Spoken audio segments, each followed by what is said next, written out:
Assalamualaikum dan salam sejahtera. Pada hari ini, pihak sekolah telah mengadakan aktiviti book swapping sempena Karnival Madani tahun 2026. Aktiviti ini disertai oleh 6 buah sekolah amanah dan berpusat di SMK Bandar Sandui.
How you feeling?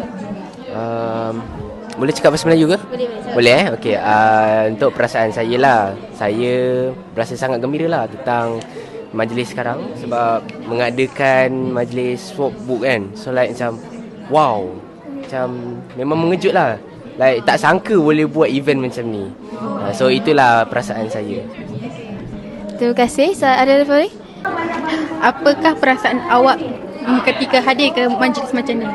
Saya rasa sangat gembira kerana saya dapat jumpa buku baru, saya dapat membaca buku baru and saya rasa seronok lah program ni. Program ni baguslah untuk anak-anak muda datang untuk dapatkan silaturahim antara sekolah-sekolah amanah yang lain. So kita juga dapat tukar-tukar buku. So dapatlah tahu recent kandungan-kandungan buku yang baru ke. Itu je. Saya rasa gembira lah sebab dapat join event macam ni. Dia memberi maklumat baru untuk semua. Macam contoh saya ambil buku AI Guru ni dekat sekolah saya tak ada. So saya dapat belajar tentang AI, cara buat AI. Saya rasa happy lah sebab dapat berkongsi ilmu semua. Alright. Terima kasih. Pada perasaan saya rasa sangat gembira dan seronok sebab saya dapat kongsi buku dan ilmu dengan kawan-kawan saya. So, apa buku yang akak dapat hari ni? Okey, Cuba tunjuk sikit. Saya dapat buku novel. Lepas tu buku macam novel ringkas dengan kisah-kisah 30 dengan 30 kisah daripada hadis sahih tentang Islam lah. Okay, terima kasih. Apakah pendapat anda tentang program dan majlis ni? Saya rasa sangat gembira dan dapat pengalaman yang baru lah. Lepas tu saya rasa program macam ni sangat manfaat untuk kita semua pupuk rasa suka membaca. Apa perasaan anda bila dapat hadiri majlis book swapping ni? Perasaan saya pada ketika ini amat gembira dan suasana di sekolah ini amat mengharukanlah.